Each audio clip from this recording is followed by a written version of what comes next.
তুমি কে আমি কে, রাজাকার রাজাকার, তোমার বাবা আমার বাবা রাজাকার রাজাকার, তার মানে তারা নিজেদেরকেই রাজাকার হিসেবে পরিচয় দিল। আমি তো তাদের রাজাকার বলিনি। বলে যাও। আমি জাস্ট টিআরসিলের শব্দগুলো শুনবার জন্য একাতে করতেছি। দেশের মালিকানা বুঝে নিতে লাঠি হাতে নিয়েছি, শুধু কোনো সংস্কার না, পুলিশ দাবরানিকে পালায়েছে। আমি নিন্দা করার ভাষা পাচ্ছি না।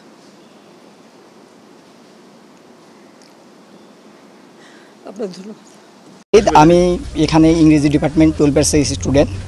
তো আমাদের এখানে যে ঝামেলাটা হয়েছে, এখানে অ্যাকচুয়ালি আমাদের কর্মসূচি ছিল অবস্থান কর্মসূচি।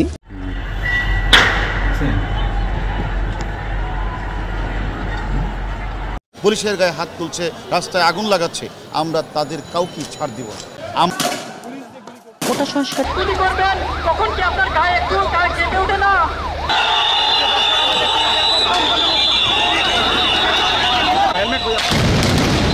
পুলিশের গায়ে হাত তুলছে, রাস্তায় আগুন লাগাচ্ছে, আমরা তাদের কাউকে ছাড় দিব না।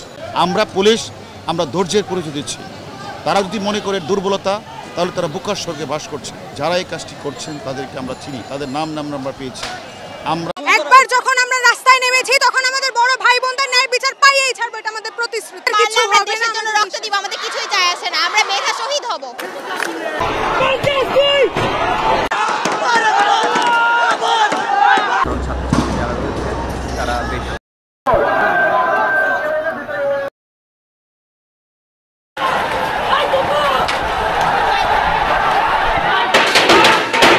কোটা সংস্কার আন্দোলনকারীদের সঙ্গে ছাত্রলীগ ও পুলিশের দফায় দফায় সংঘর্ষে এখনো পর্যন্ত 6 জন নিহত ও প্রায় শতাধিক আহত হয়েছে।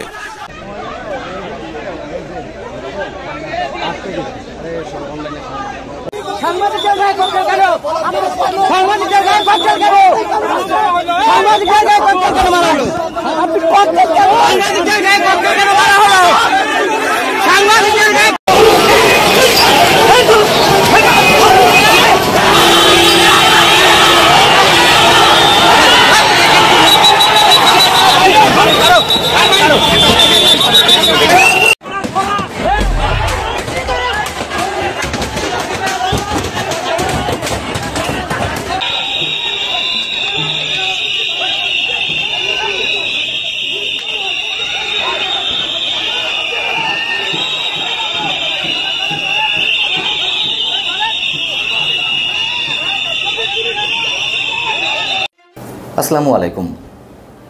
আমাদের প্রধানমন্ত্রী, মাননীয় প্রধানমন্ত্রী শেখ হাসিনা শুক্রবার সকালে ক্ষতিগ্রস্ত বিটিভি পরিদর্শনে গিয়ে যে বক্তব্যগুলো দিয়েছেন, সেগুলো এখন মানুষের মুখে মুখে নানান মন্তব্যে উচ্চারিত হচ্ছে।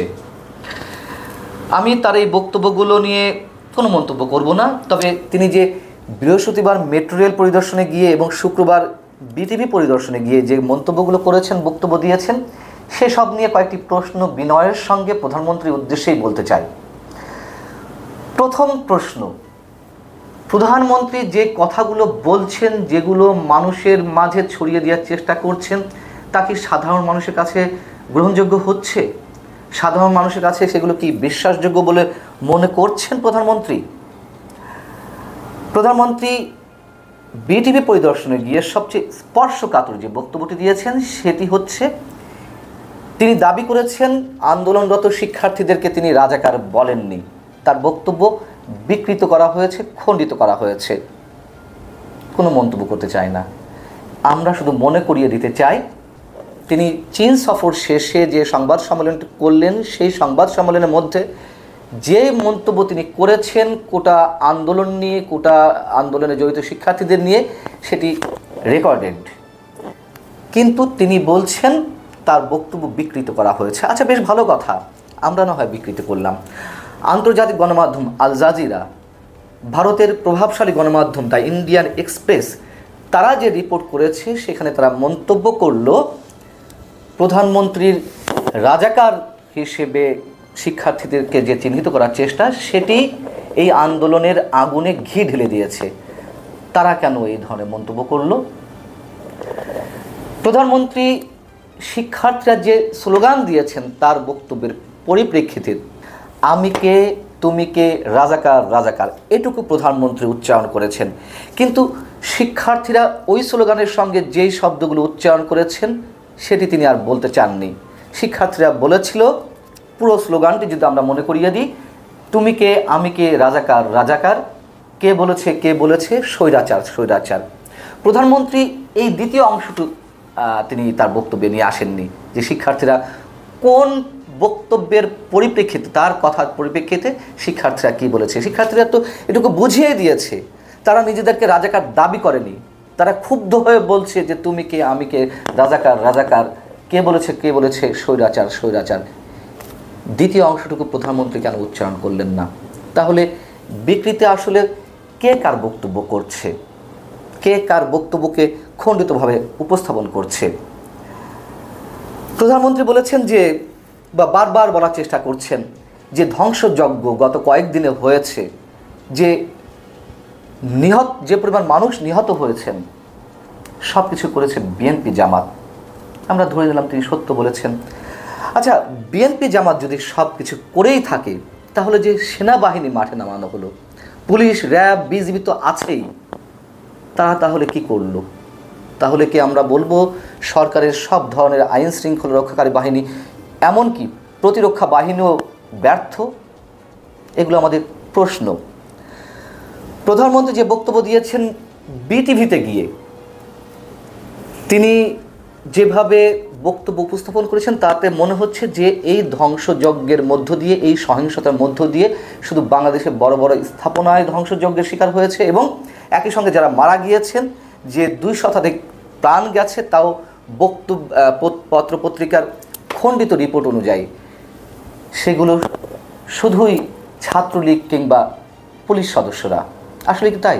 ছাত্রলীগের 1 বা 2 জন নিহত হয়েছেন, 3 জন পুলিশ সদস্য নিহত হয়েছেন। তাহলে প্রধানমন্ত্রী কেন সেই সব নিহতদের জন্য তার শোক প্রকাশ করছেন না, তার কষ্টের কথা তিনি প্রকাশ করতে পারছেন না? এবং তিনি তার বক্তব্যে সাধারণ মানুষ কতজন নিহত হয়েছেন সে কথা তো উচ্চারণ করেইনি। শুধুমাত্র রংপুরে বেগম রোকেয়া বিশ্ববিদ্যালয়ের যে শিক্ষার্থী আবু সাইদকে নির্মমভাবে পুলিশ গুলি করলো, সেটি স্মরণ করেছেন। যেহেতু সবার সামনে সেটি ঘটেছে, মিডিয়ার মারফত পুরো জাতি সেই দৃশ্য দেখেছে, কিন্তু সেটিকে আমাদের কাছে মনে হয়েছে প্রধানমন্ত্রীর বক্তব্যে খুবই সাদামাটাভাবে উপস্থাপন করা হয়েছে। কেন এরকম একটি ভয়ঙ্কর ঘটনা সাদামাটাভাবে উপস্থাপন করা হলো? এবং যেখানে কানাডা, যুক্তরাষ্ট্র সহ বিশ্বের বিভিন্ন দেশ, এমনকি পার্শ্ববর্তী রাষ্ট্রের পশ্চিমবঙ্গের মুখ্যমন্ত্রী মমতা বন্দ্যোপাধ্যায় তার কষ্টের বহিঃপ্রকাশ ঘটালেন, যে এত এত তাজা প্রাণ, এত এত মহৎ প্রাণগুলো ঝরে যাচ্ছে। তিনি সবাইকে আশ্রয়ও দিতে চাইলেন যে সবার জন্য পশ্চিমবঙ্গের দরজা খোলা। কেন তারা এই ধরনের মন্তব্য করছেন? তার মানে কি বাংলাদেশে কিছুই ঘটেনি, শুধু ধ্বংসযজ্ঞ হয়েছে স্থাপনার উপরে? আচ্ছা, মাননীয় প্রধানমন্ত্রী তিনি যে কথাগুলো বলেছেন এই প্রসঙ্গে, যদি তার বক্তব্যগুলো একটু উপস্থাপন করি ছোট করে। তিনি বলেছেন, বিটিভি, মেট্রো রেল সহ বিভিন্ন স্থাপনার ধ্বংসযজ্ঞের সঙ্গে যারা জড়িত, সারা বাংলাদেশের আনাচে কানাচে যে যেখানে আছে তাদের খুঁজে বের করতে হবে। কিন্তু যারা হত্যাকাণ্ডের সঙ্গে জড়িত, তাদের উদ্দেশ্যে কেন প্রধানমন্ত্রী দৃঢ় কণ্ঠে বলতে পারলেন না যে এই হত্যাকাণ্ডের সঙ্গে যারা জড়িত তাদেরকে খুঁজে খুঁজে বাংলার আনাচে কানাচে থেকে ধরে ধরে বিচারের সম্মুখীন করা হবে? সেটুকু তিনি বলিষ্ঠ কণ্ঠে কেন বলতে পারছেন না? আমাদের প্রধানমন্ত্রী বারবার বলছেন যে যে ঘটনাগুলো ঘটেছে বিএনপি জামাত শিবির করেছে। আচ্ছা, বিএনপি জামাত শিবির যদি করে থাকে, তাহলে এই যে নতুন নতুন মামলা হচ্ছে, সেই মামলাগুলোতে কেন শিক্ষার্থীদেরকে জড়ানো হচ্ছে, তাদের নামে মামলা হচ্ছে? এর আগে তো মাননীয় প্রধানমন্ত্রী বলেছেন যে এই ধরনের ধ্বংসযজ্ঞের সঙ্গে শিক্ষার্থীরা জড়িত নয়, তিনি তা জানেন। এরপর আমরা কি দেখলাম?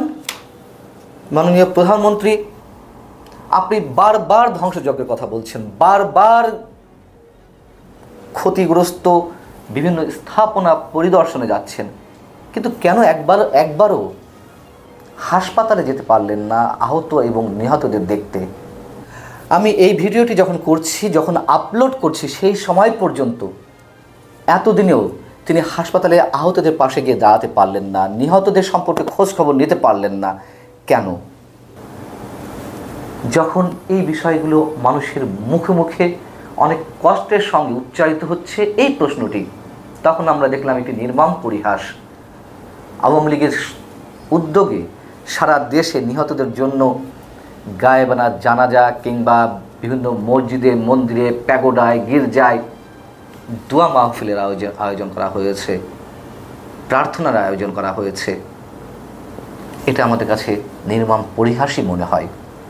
এবং এই যে গায়েবানা জানাজার কথা বলছিলাম, দেশের কোনো একটি অঞ্চলে একটি ভিডিও ভাইরাল হয়েছে, একটি অঞ্চলে গায়েবানা জানাজা অনুষ্ঠিত হচ্ছিল, যেসব শিক্ষার্থী নিহত হয়েছেন প্রথম 2 দিনে আমরা স্পষ্ট ভিডিও ফুটেজে দেখেছি কর্তব্যরত উচ্চপদস্থ পুলিশ কর্মকর্তা গায়েবানা জানাজায় যারা ছিলেন, গায়েবানা জানাজারত অবস্থায় সেই মানুষগুলোকে টেনে হিচড়ে ছত্রভঙ্গ করে দিচ্ছে।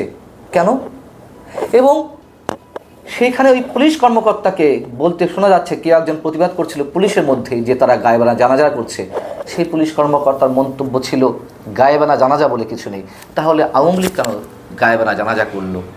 এবং প্রধানমন্ত্রী যে বক্তব্যটি দিলেন বা যে বক্তব্যগুলো দিচ্ছেন, এগুলো মনে হয় আমাদের কাছে তিনি বারবার এগুলো বলে নিজের বিপদ ডেকে আনছেন। তিনি জনগণ থেকে বিচ্ছিন্ন হয়ে পড়ছেন আরও বেশি দ্রুত গতিতে। ভালো থাকুন সবাই, তার যেভাবেই হোক, এটুকু আশা করতেই পারি। আল্লাহ হাফেজ।